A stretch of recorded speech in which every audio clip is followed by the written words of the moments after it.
1494 ईस्वी में तुर्कमान कबीले से आए कारा के सुल्तान कुली को बहमनी सुल्तान मोहम्मद शाह लश्करी ने सिर्फ कुतुबुल मुल्क का ओहदा ही नहीं दिया, तेलंगाना का तरफदार भी बना दिया, गोलकुंडा की जागीरदारी भी दे दी। सुल्तान कुली एक बहादुर सैनिक था, योग्य शासक था, कुशल भवन निर्माता था।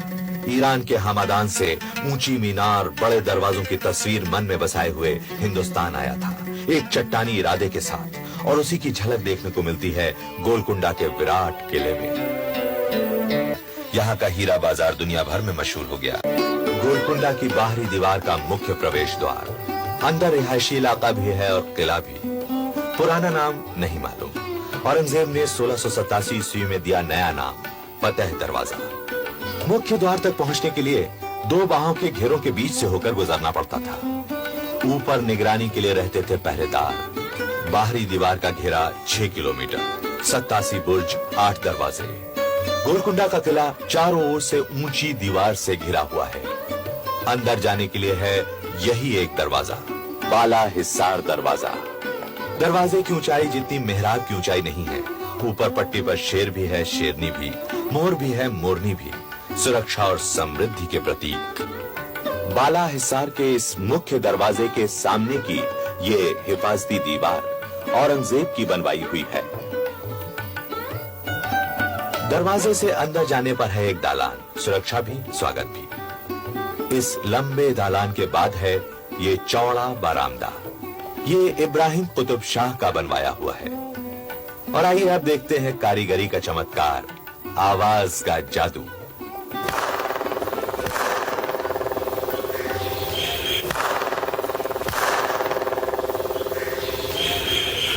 आवाज का ये इशारा 435 फीट दूर उस बारादरी पर साफ साफ सुना जा सकता है।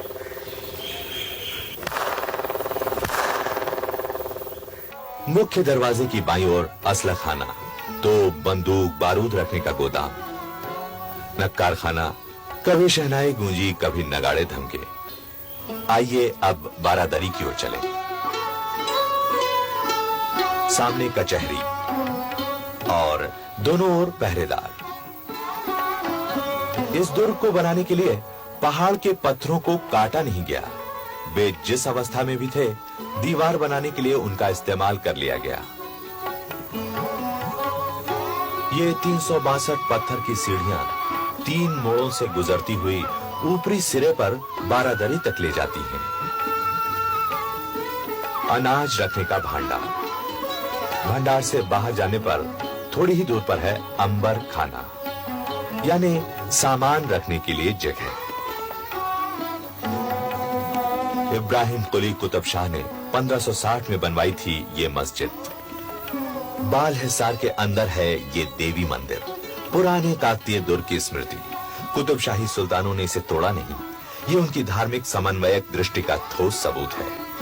दीवाने खास, जहां सुल्तान और वजीर, ऊंचे ऊंचे अधिकारी सलाह मशवरा करते थे, नीति निर्धारित करते थे। बारादरी की ऊपरी छत इस इलाके की सबसे ऊंची जगह, जहां से दूर दूर तक चारों तरफ निगरानी रखी जाती थी। फरियाद है, फरियाद है। जी हां, यही है दाद महल। कहते हैं यहां फरियादी खड़ा होता था और दूर ऊपर ओट में सुल्तान बैठे रहते थे।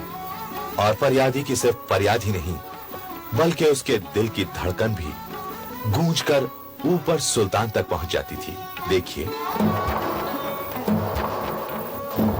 हर फैसले के बाद जब सुल्तान दीवाने खास यानी बारादरी से दौलत खाना आलिया की ओर लौटते थे, तो यही होता था उनका रास्ता। दोनों तरफ पहरेदार और इस दालान में किला कोतवाल। बारादरी के दूसरी ओर से रिहायशी इलाके में जाने के लिए हैं 280 सीढ़ियां, और यहां से शुरू होता है रिहायशी इलाका। महलों में पानी पहुंचाने के लिए पानी को नीचे से पहले 350 फीट तक 3 फारसी रहट से उठाया गया।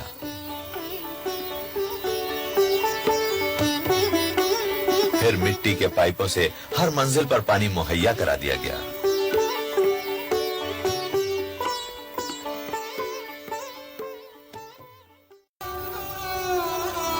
और यह है रानी महल के भीतर की जनाना मस्जिद। हरम में रहने वाली बेगमों शहजादियों के लिए छत पर यह खूबसूरत बागीचा बनवाया गया था।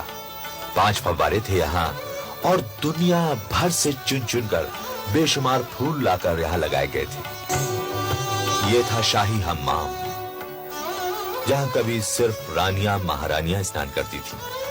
और ये थे मिट्टी के बने 2 पाइप, जिनके जरिए गर्म पानी और ठंडा पानी इस हौज में आकर मिल जाता था। नहाने का पानी इस रास्ते से होता हुआ बाहर निकल जाता था। यानी ये था तुर्की हम्माम।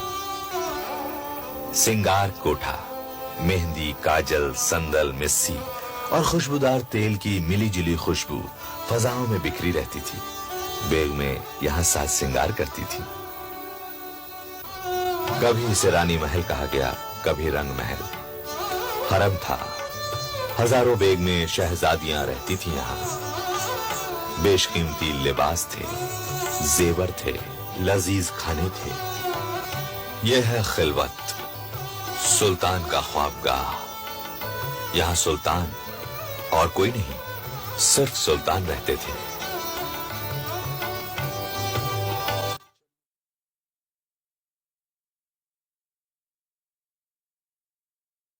सन 1687 ईस्वी अब्दुल्ला पानी सरदार खान ने दगाबाजी की, किले का दरवाजा खोल दिया। औरंगजेब किले के अंदर आने में कामयाब हो गया। तानाशाह बंदी बनाकर दौलताबाद के किले में भेज दिया गया। पुरखों की कब्रों के बगल में तानाशाह को दफन भी नसीब नहीं हुआ। हालांकि राजधानी हैदराबाद चली गई थी, पर सभी सुल्तान आखिरी पड़ाव के लिए यहीं लाए जाते रहे।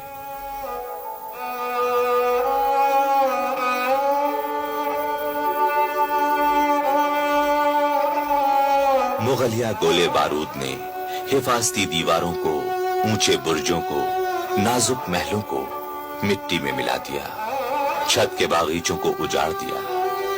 अब तो न महल हैं, न हम्माम, न झरोखे, न दरवाजे। फालिज ज़दा की तरह खड़ी हैं चंद बदरंग टूटी गिरती दीवारें। इतिहास की किताब के चंद फटे जले पन्ने।